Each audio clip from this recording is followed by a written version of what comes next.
pornit? Cu roșu? Da. Da, nu înseamnă că filmează. Filmează un pic, nu foarte mult, și pe el, și pe domnul. Ce să zic, hello?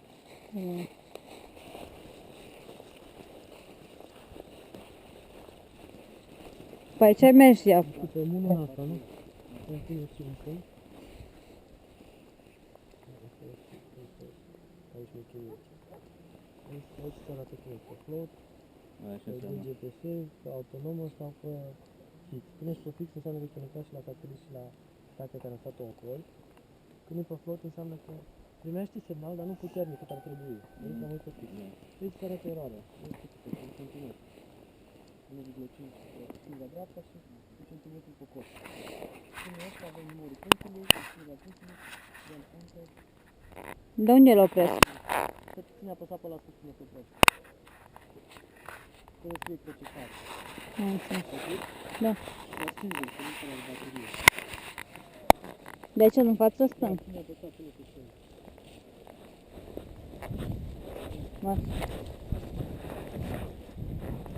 Nu să stăm ce mai lăsăm.